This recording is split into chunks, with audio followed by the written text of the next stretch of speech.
Respect is due to a new amendment coming up in Nigeria. Congratulate, brother me, Chief of Defense Staff Christopher Musa, on your new appointment.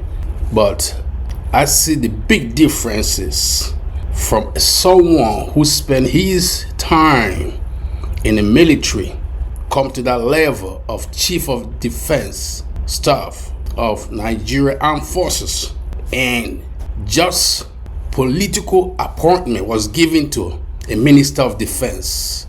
Which one is more effective? Somebody know about the battle, or somebody who just be appointed as a just political appointment and he tried to overrule the Chief Defense of Nigeria Armed Forces? Thank God the table start turning around.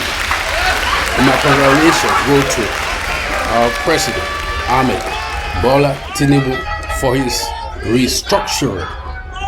I knew he's afraid of his life. Same for every citizen of Nigeria, home, abroad, or diaspora. Forward ever, backward never. Because the right is right and the wrong is wrong. Wherever you go.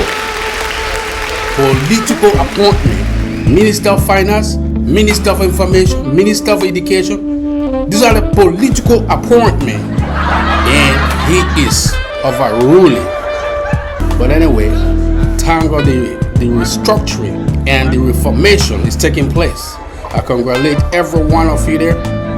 Anyone that wear the uniform in Nigeria, from Army to Air Force to Navy to Custom to Immigration to Police, all civil defense, all vigilance, all the common citizen. When it comes to security, everyone is involved. Not only military men, not only Air Force, Navy, Army, Police, Special Attaché, DSS, vigilance. Every one of you has the right to take a part in this journey to safeguard your community, to safeguard your local government, to safeguard your states, to safeguard your country, and the whole world will do the same thing. This will be a heaven on earth. So, in Nigeria, Africa as a whole, the right is right. Keep doing the wrong thing. One day you will have your reward. Blood of innocent soul have been splitting since far back 1985. Started with that Metatsini, from there called jihadists, terrorists, Boko Haram, bandits. There will be a time when we say enough is enough. Let's face it. I congratulate all the Nigerian citizens, home and abroad, diaspora. Take part in this race for the goodness of your country, for the goodness of your people, for the goodness of the whole Africa and the whole entire world. I'm nobody but ordinary activist, producer, musician. Give my full support. Chigaba Africa, Chigaba Nigeria, forward never, backward never.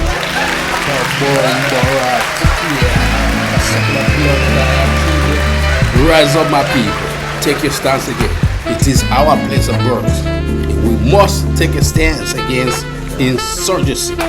See my brother Captain Ibrahim Traore. Today he take over. The heart of a lion. Take your stance again. It is a battle to save your country, to save your people. Love is magnificent. Killing is kind of ugly and ugly bullshit. May God bless every one of you watching. Merciful is the name of the Most High. Jesus Christ is the Lord of Lords. Conqueror Lion of tribe of Judah. And God is the overall.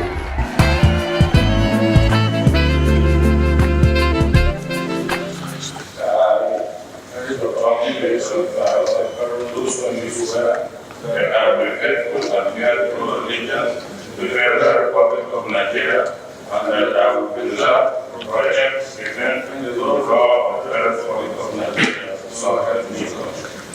I also be swear that I will be helpful and bear true allegiance to the Federal Republic of Nigeria and the Commissioner of National Commission. I will discharge my duties to the best of my ability, faithfully, and in accordance with the Constitution of the Federal Republic of Nigeria and the law. Integrity, solidarity, well-being, prosperity of the Federal Republic of Nigeria. That I will exercise vested in me as National Operation Commission. So I am not to negate, obligate, authority, lawfully vested in the President, Commander-in-Chief of the Armed Forces of the Federal Republic of Nigeria. So I am not to endanger the continuance in the Federal Republic of Nigeria. That I will not allow my personal interests to influence my official conduct or my official decisions, that I will, to the best of my ability, preserve, President Tinubu is in the long line of presidents who have turned against the people and used insecurity to siphon money. So, the solution to that problem is that President Tinubu can use the bullets to kill the terrorists or use the pen to resign. In speaking about the situation of Mr. Trump and his interests in Nigeria, I will say three things. I thank Mr. Trump for showing interest in Nigeria at all. Because speaking squarely, he can ignore us. We are not that relevant to them. He can ignore us and not speak. And we should not be ungrateful, because he is even more mindful about our situation in what he says. I don't know his heart, but in what he says, is more mindful than some of our leaders who are responsible for our security. Second thing is that we should not be tempted to turn Trump into our own old debates.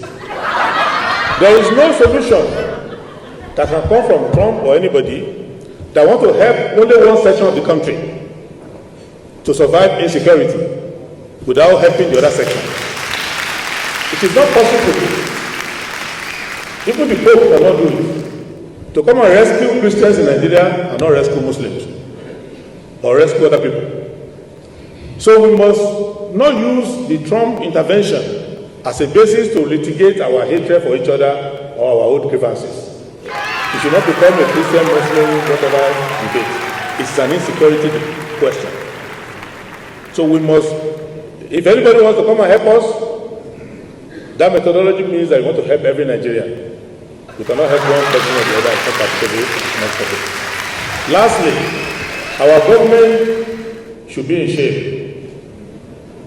And they should use that shape to solve the problem. Trump will not come if Mr. President Bola Ahmed Tinubu says, in the next 30 days, nobody will be killed again.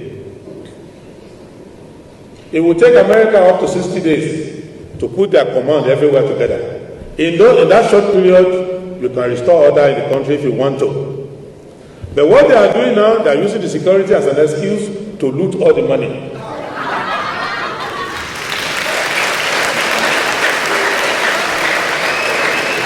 The Nigerian armed forces, the way I know them, they can protect the whole of West Africa if you let them do it.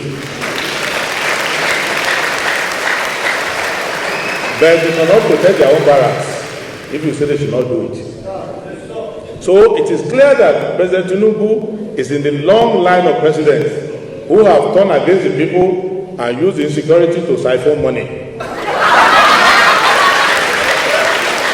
So it is good that justice is coming to him now, because it was one of those embassies that went to Barack Obama to cry that Goodluck Jonathan was killing the people. Now the judgment has come to the house of Tinubu.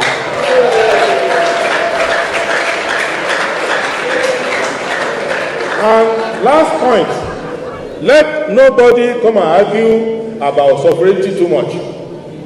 Sovereignty is true, but under international law, of which I am a postgraduate in international law, sovereignty that conflicts with international humanitarian law will be ignored. That's why we have the Warsaw Convention and all of that's why they tried leaders for war crimes. The fact that you have sovereignty over your people doesn't mean you can kill them as you like or neglect them as you like. And to give a more personal example, where was sovereignty when President Tinubu said he wanted to invade Niger? Nigeria has gold in high quantum, but the gold we have in this country, the money is not on table to be shared to all the states of the Federation. So Nigeria survives only on gas and crude oil. So the question our children are asking us from the South Nigeria, from Niger Delta, why is it that it is the resources of Niger Delta that is good for everybody in Nigeria, and some people retain their resources to themselves? The gold reserve in Zamfara and in some parts of this country is larger than the gold reserve in South Africa. South Africa is driven economically by the gold money. The gold money in Nigeria is left at the hands of the individuals who come from that area. And that is why where there is injustice, there is crisis. The crisis you have today in northern Nigeria is linked to the extraction of the solid mineral. That is why you have crisis everywhere in some states. So Nigeria government should ensure that there is justice. Now I'm going to quote what they have written. Quote, I was particularly struck by a conversation I had with a Greek professor attached to an international agency in Geneva. He told me his opinion of why West Europeans were supporting the rebellion against Nigeria. It was, he said, common among Westerners to sympathize with the underdog in any dispute, which in this case happens to be the Eastern Igbo. But what was even more important to the West was that Nigeria was a potential rival power in Africa, a force which had to be checked before it becomes a threat to Western European interests on the continent. The Biafran challenge, accordingly, provided a suitable opportunity to trim Nigeria's growing wings. He said that according to certain estimates, Nigeria was sitting on a keg of oil, which, given a suitable condition, would make it so rich in just 10 years, that is by 1978, that Nigeria would not require any aid from Europe. Indeed, Nigeria would be in a position to assist other African countries, especially the poorer ones, and thus undermine an important basis on which European influence was exercised over them. I underline that. He did not therefore think that Europe would stand idly by and watch Nigeria become to Africa what the United Nations had become to Western Europe. The rebel enclave, on the other hand, could be encouraged to become a rich but small and manageable African country which would still be dependent on the West, just as some small oil-rich Arab countries have been. Finally,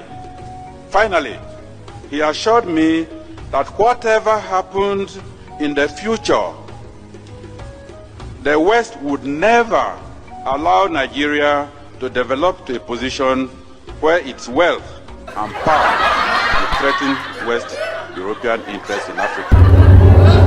For over a decade, Nigerians have been told that their government is fighting terrorists. Billions of dollars have been spent. Thousands of soldiers have died. Millions have been displaced. Yet, the killings never stop. But what if the real reason the war never ends is because those in charge are the ones keeping it alive? This is not speculation. There's evidence, some public, some buried, but all pointing in one direction, that elements within Nigeria's government are funding, protecting, and profiting from terrorism. Let's begin with one viral video that many Nigerians have forgotten. A captured armed terrorist made a confession that should have shaken the country to its core. His words were chilling. "I swear to Almighty God, the government is the one arming us. We Fulani don't know guns. We just sat down and they gave us AK-47s. Those words came from a fighter on the ground, not an opposition politician. That single clip, dismissed by officials as propaganda,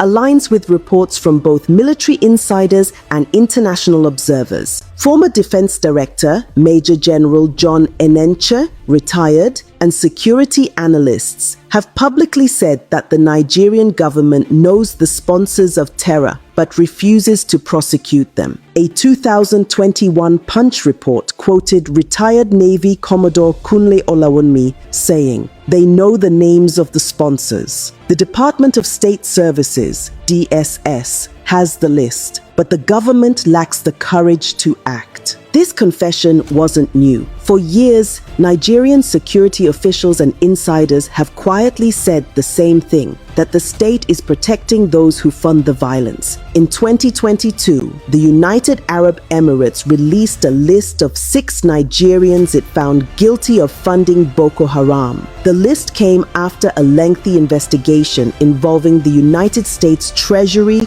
and international banking systems. These men were convicted in a UAE court, their accounts frozen and their networks exposed. But back home, nothing happened.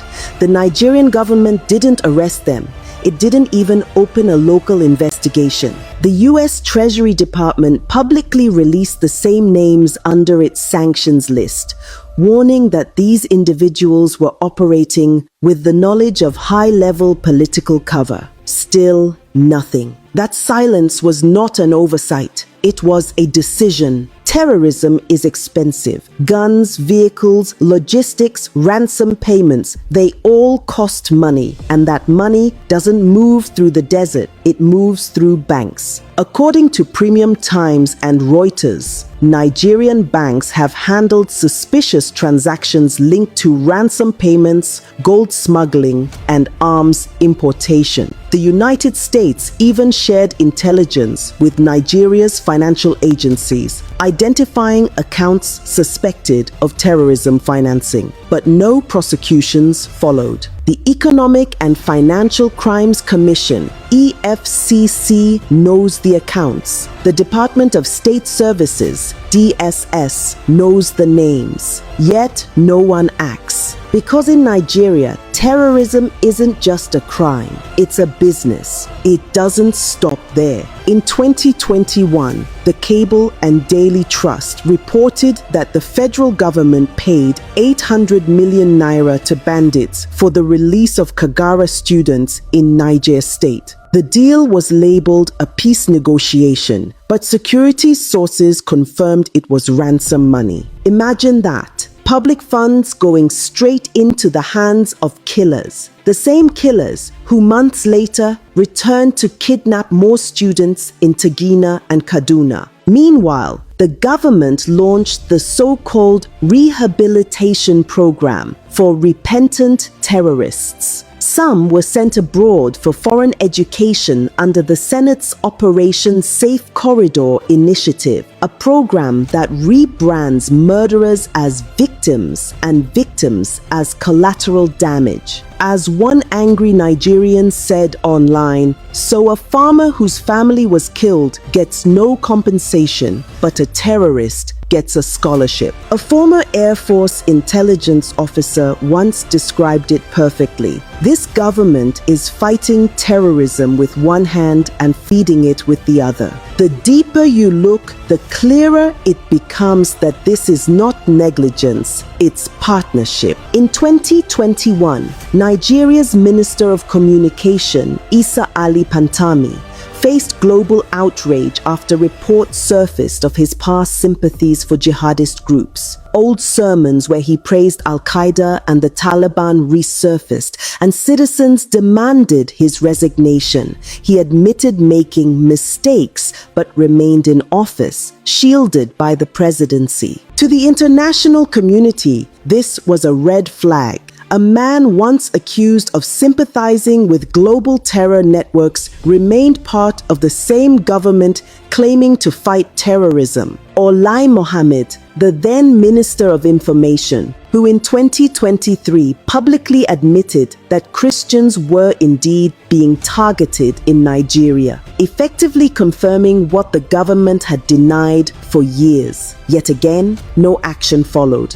And then there's Samuel Ortom, former governor of Benue State. In one fiery statement, he accused the federal government of colluding with foreign interests to Islamize and take over Nigeria. He said the truth most leaders fear to say, that the government's silence in the face of these killings is not incompetence, it's complicity. In early 2024, a viral image showed Nigeria's current vice president sitting on the ground, eating with men who had once been declared wanted bandits. The government called it a peace meeting, but for millions of Nigerians, it was an image of betrayal. Because while citizens are told to pray for security, their leaders are busy dining with the same people who burn villages and kill farmers. This is how deep the rot goes, from the battlefield to the cabinet table. When Kaduna-based cleric Sheikh Ahmad Gumi appeared in photos surrounded by armed bandits, many thought it was satire, but it was real. He openly advocated for negotiations, claiming bombing bandits will only worsen killings. Gumi even called the US an enemy of Nigeria for proposing airstrikes against terrorists. Instead of arresting him, the government gave him safe passage. That image, a cleric sitting comfortably among men with AK-47s, captures Nigeria's biggest scandal: the merging of state power, religion, and armed violence. While killers get meetings and rewards, journalists, protesters, and whistleblowers get threats. Protesters labeled as terrorists to the arrests of activists who expose corruption. The government's priorities are clear. The real enemies in their eyes aren't the ones holding guns, but the ones holding truth. What we are seeing in Nigeria today is a cycle: terrorists attack civilians. The government releases statements and allocates new security budgets.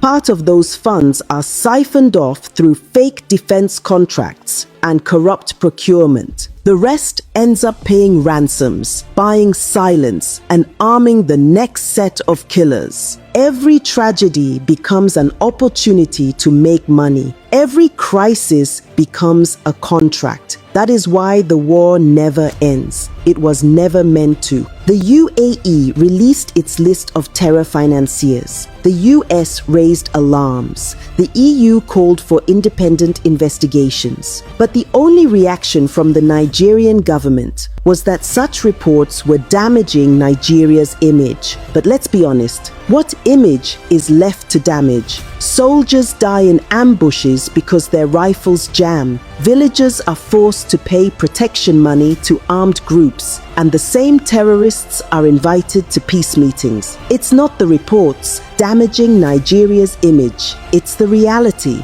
The war Nigeria needs to fight isn't against insurgents in the forest. It's against the betrayers in the palace. The enemies wearing camouflage are not the only ones with guns. The ones in suits and agbadas signing security budgets are far more dangerous, Because they don't just kill with weapons, they kill with silence, policy, and greed. Until those at the top are exposed and held accountable, the bloodshed will continue, no matter how many summits or prayers are held. Nigeria is not a failed state. It is a captured one, captured by people who discovered that fear is profitable. And until Nigerians themselves demand accountability, the killing fields will continue. Because in the end, it's not the terrorists destroying Nigeria, it's the system that created them. I want to inform the general public on behalf of the Nigeria Police Force that there will be no more firing of fireworks, so that we will know when it is a gunshot and not fireworks, for security reasons in this Christmas season. When I said fireworks, please note that I am talking about shooting of knockouts. Please share this information across to the general public. Reported to police station A, unit commander of the military B, the DSS office C, and so on, civil defense E, and so on and so forth. Within the next 24 hours, or even less than that, the same criminal will send a signal to our community, or will send a message to my phone number, or will call me directly and inform me that you have reported so to so at so time. We are going to deal with you accordingly. So this have created fear. And again, I that I'm talking to you, I have not been deterred, or I have not been I have been having access with all the hierarchy of the security agencies in the last 17 years or so, up till to date. I have been providing the necessary intelligence, necessary information at the right time for the right action, but nothing has been taken seriously. Let me tell you, the incident that happens in Kebbi is a total compromise, it's a total negligence, it's a total sabotage against the state, because I that I'm talking to you, I have provided information about insinuations that some local governments, including the Dankosogu, Rijau, Yawuri, Ingaski, Sakaba, and Mashegu, as well as Mariga, are at risk of a serious attack by bandits. I have sent information to the highest level of authority, to the highest level of intelligence, to the highest level of operational team within the cycle of the states of Kebbi and that of and that of Niger, and to the hierarchy at Abuja, and to the hierarchy at certain levels. But yet, after 3 hours, I still follow up. These guys are still coordinating themselves. These guys are within so location, so location. I even sent a coordinate. I received a coordinate. I directed my network at those places to provide me with a coordinate. I shared this coordinate, but as a result of sabotage and negligence, and because nobody have been held responsible and accountable, that is why all these criminals have not been barricaded. And if at all it is a confirmed information, there were also presence of military or whatever security within the school, but they left. After they left, within short period of time, the bandit came in. And even while the attack was going on, I made several calls to the hierarchies. If the hierarchies are watching me, they know. They know I made several calls when the bandits were conducting the activity. But nobody responded to my call up till now that I'm talking to you, asking why are you calling at this hour? And they know whenever I'm calling them, at such time, odd times, there must be something very serious. So up till now that I'm talking to you, the hierarchy of intelligence, the hierarchy of operation, the hierarchy of security architecture that I have sent, I have passed a call, have not called me back, or even rather send an SMS that, sorry, I missed your call, what were you think about to report also? So how do you build the confidence and trust of Nigerians that the government is serious, the system is serious? It's absolute system failure. We have the problem, we have the solution, we know the solution, but we intentionally refused to direct our eyes to the solutions. Jama'a assalamu alaikum wa rahmatullahi wa barakatuh.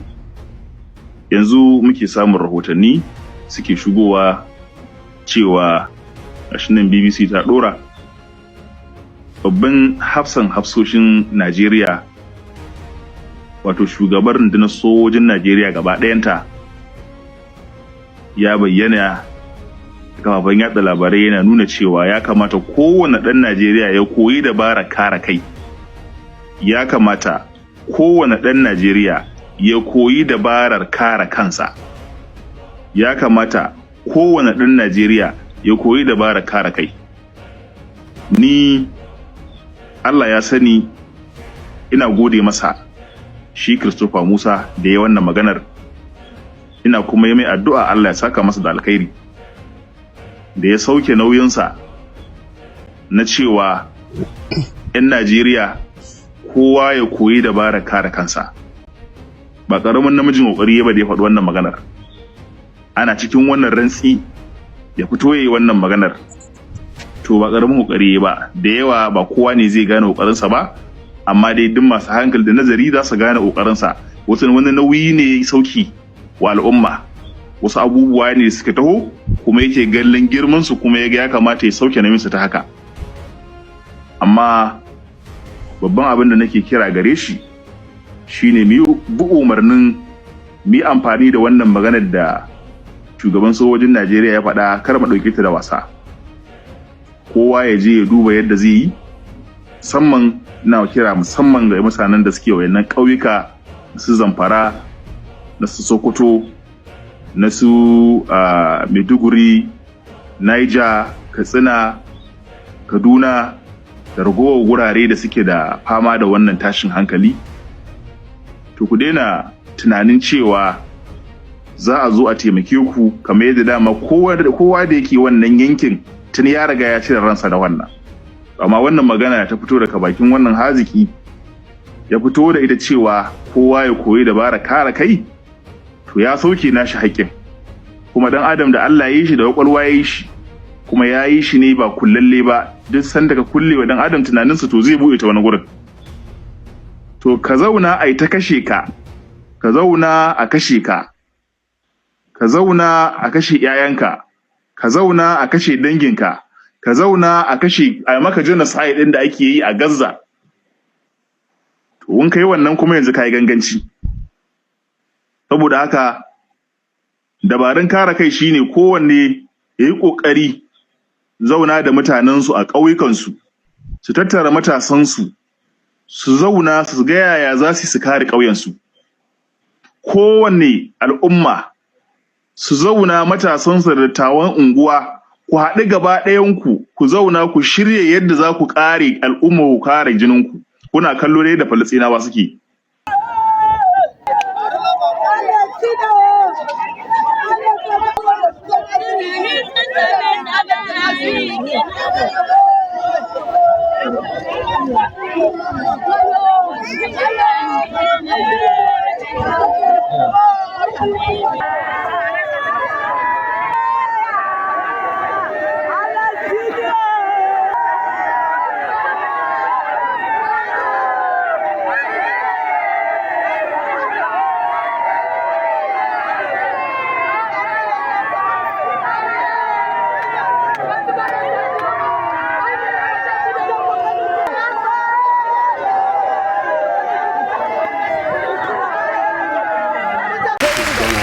Trump, may God bless you abundantly.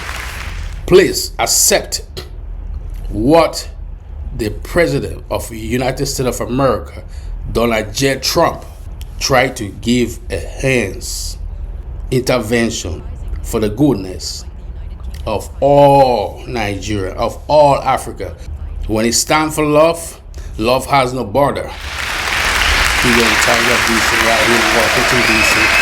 Celebrating with all the people around the world to start to see the real justice. Those who are involved in these killings, genocide, must face the real judgment. They must reap what they sow. Thank you. I am the winner in the Lord Jesus.